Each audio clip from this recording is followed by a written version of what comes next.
नमस्कार, मैं हूं सुभाष शेखर। आप देख रहे हैं लोकल खबर। हेमंत सरकार के मंत्रिमंडल का विस्तार हो चुका है। इस बीच कुछ सामाजिक संगठनों ने आपत्ति जताई है। इसी तरह के एक सामाजिक संगठन है क्षत्रिय महासभा।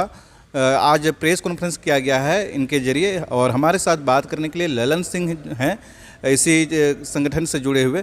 ललन जी बताएंगे कि आप लोगों ने किन बातों को लेकर आपत्ति दर्ज की है।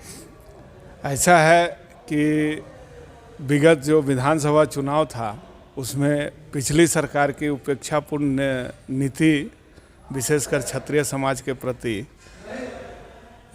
से त्रस्त होकर के, और जब महागठबंधन के घटक दल के नेताओं से क्षत्रिय समाज का प्रतिनिधि मंडल मिला और अपनी बातों को रखा, तो उनके सकारात्मक रुख के आधार पर चुनाव में क्षत्रिय समाज ने बढ़ चढ़ करके महागठबंधन के प्रत्याशियों का समर्थन किया, और जिसके परिणाम स्वरूप महागठबंधन को तो प्रचंड बहुमत प्राप्त हुआ ही। क्षत्रिय समाज से कुल 7 विधायक जीत करके आए, जो कि 81 विधायकों का 8% होता है, और उसमें से भी जो 50 विधायकों के समर्थन से महागठबंधन की सरकार बनी है, उसमें 5 विधायक क्षत्रिय समाज से हैं, जो कि बिना शर्त उसको समर्थन दे रहे हैं।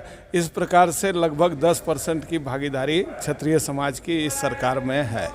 जो विधायक हैं, आपको रोकूंगा, वो क्षत्रिय समाज से बिल्कुल बिलोंग करते हैं, लेकिन वो किसी न किसी राजनीतिक दल को रिप्रेजेंट करते हैं। तो ऐसे में समाज या फिर जाति, धर्म या फिर कोई क्षेत्र कैसे आता है?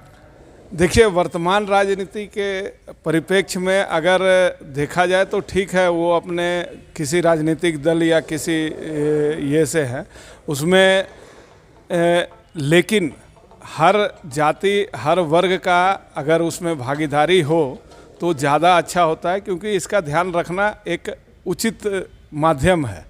और विगत 20 साल में झारखंड राज्य की स्थापना के बाद अब तक ऐसा कभी नहीं हुआ कि क्षत्रिय समाज को सरकार के से वंचित रखा गया है, सरकार में भागीदारी नहीं दी गई। अब तक इस तरह के जब जो भागीदारी हुई है उसमें कितना फ़ायदा और क्या फ़ायदा हुआ है आप लोगों को? देखिए, विशेष रूप से अगर एक समाज की बात किया जाए तो ये क्षत्रिय कुल का एक अपना इतिहास रहा है। पुराने इतिहास से लेकर के राजनीतिक वर्तमान राजनीतिक इतिहास में भी देखें तो क्षत्रिय कभी भी केवल अपने या अपने परिवार या अपने समाज के लिए कार्य नहीं किया, अपितु सभी वर्ग के लिए अन्याय के खिलाफ न्याय की लड़ाई लड़ी है। और हमारे समाज का प्रतिनिधित्व मांगने का उद्देश्य केवल ये है कि समाज को उपेक्षित महसूस करने के लिए बाध्य किया जा रहा है। अगर क्या डिमांड है आप लोगों का? हमारा डिमांड है कि हमारे समाज के जो 5 विधायक सरकार को समर्थन दे रहे हैं, और उसमें ऐसे विधायक हैं जो कि अपनी पात्रता रखते हैं, अन्य जो मंत्री बने हैं उनसे किसी भी प्रकार से वरीयता में या अनुभव में कम नहीं है, तो चाहे वो महागठबंधन का जो गठबंधन धर्म निभाते हुए आरजेडी के एकमात्र विधायक को मंत्री बनाया गया, इसी प्रकार या तो एनसीपी जो घटक दल का सदस्य है महागठबंधन का, उसके विधायक कमलेश सिंह जी को बना दिया जाए, वो झारखंड के ही धरती पुत्र हैं, या फिर झारखंड के राजनीतिक इतिहास में एक कीर्तिमान स्थापित करने वाले, जमशेदपुर पूर्वी से मुख्यमंत्री को शिकस्त देने वाले सरजू राय जी हैं, राजेंद्र सिंह जी हैं, कांग्रेस पार्टी के बहुत ही अनुभवी और वरिष्ठ नेता हैं। और ऐसे नेताओं को अगर उपेक्षित करके और उनसे कम वरीयता वाले या कम अनुभव वाले लोगों को बनाया जाए तो समाज को उपेक्षापूर्ण महसूस होता है, उपेक्षित महसूस होता है। इसीलिए हमने मांग रखा है कि अभी एक पद रिक्त है, और उस पद पे अगर किसी को मंत्री बनाया जाए तो क्षत्रिय समाज के ही किसी विधायक को बनाया जाए। अगर ऐसा नहीं हुआ तो क्या करेंगे? अगर ऐसा नहीं हुआ तो जैसे पिछले सरकार ने क्षत्रिय समाज के प्रति उपेक्षापूर्ण नीति रखा, तो उसका परिणाम हम सब देख रहे हैं।